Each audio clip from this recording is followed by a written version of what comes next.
The movie kicks off with a classic robbery scene where two guards from a company called Fortico are working quietly when, out of nowhere, a cement truck shows up. Because, of course, nothing screams suspicious like a cement truck on a regular street.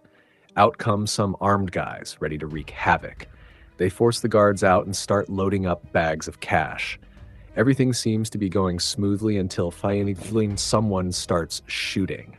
Two guards and a civilian bite the dust. 3 months later, manager Terry introduces a guy named Patrick Hill, or just H. H is there to replace the victims of the robbery, but first needs to pass some shooting tests. He's no John Wick, but he gets the job done. From there, he starts his training with Bullet, the typical guy who loves playing the funny partner. Soon enough, H meets his coworkers, including Boy Sweat Dave, whose name sounds like someone who's never heard of deodorant. H's first day on the job goes fine, but on the second day, things heat up.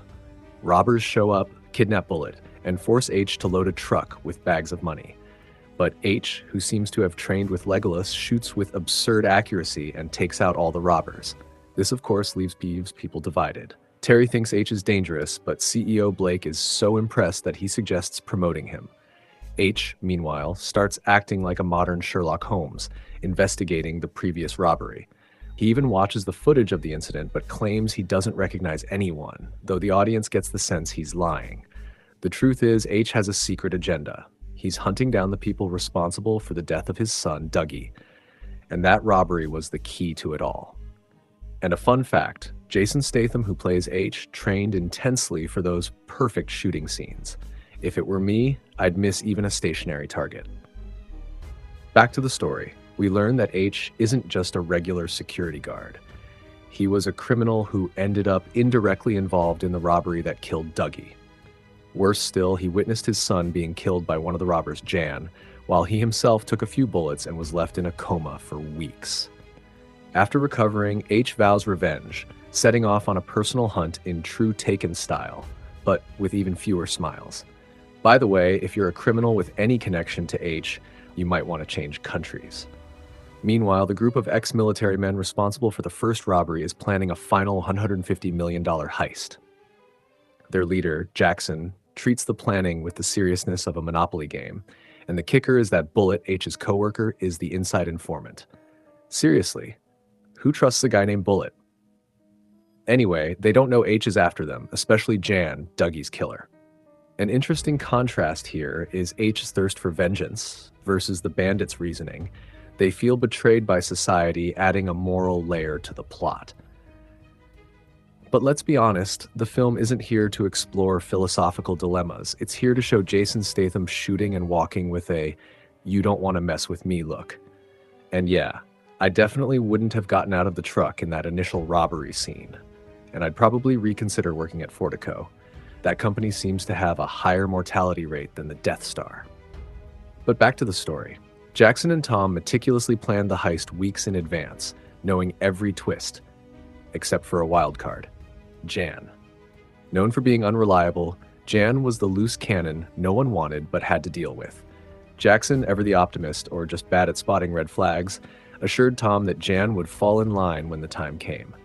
With the plan locked in, the team headed to Fortico, where Bullet, channeling his inner double agent, confessed to H that he was the insider giving tips about which trucks to target.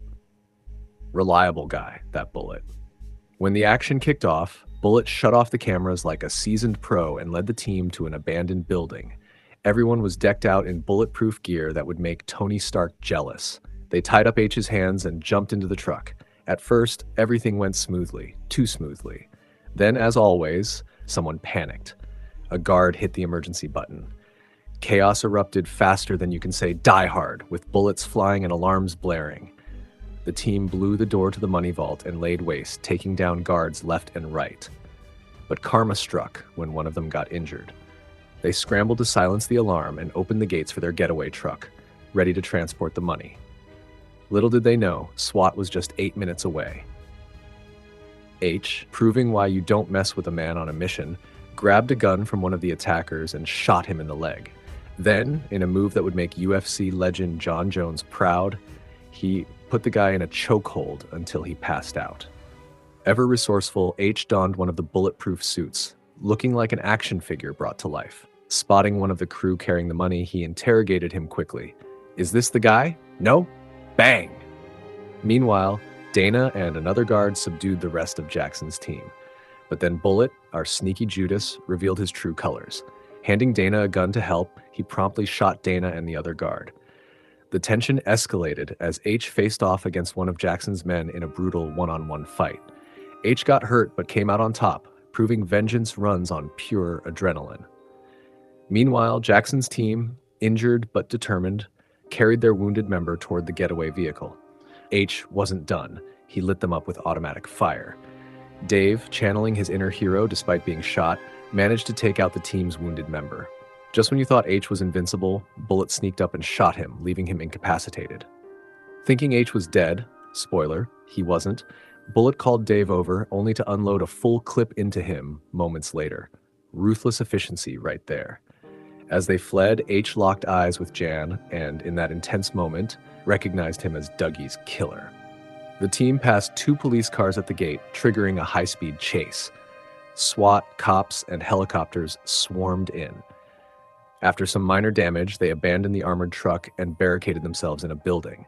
With only 5 minutes to spare, they escaped through a secret underground access tunnel that might as well have been Narnia. This is where things got Shakespearean. Jackson, already injured by H's earlier precise shot, was abandoned by Jan, who killed him without even a thanks for the memories. Jan and Bullet loaded the money onto ATVs, racing through the tunnel like kids on a joyride. 3 miles later, they reached a car and disappeared into the wind. Lesson learned: don't trust anyone, especially a guy named Bullet. Director Guy Ritchie worked with Jason Statham for the first time in over a decade since their 2005 collaboration, Revolver. Would I trust Jan to stick to the plan? The man screams responsibility, and I'd definitely suit up in that bulletproof gear like H did. Practical and stylish in a life or death situation. So if you were in H's shoes, would you be a lone wolf or trust someone like Bullet to back you up? Let me know in the comments. Hope you're doing well, and I'll see you in the video on the screen. I guarantee you'll love it.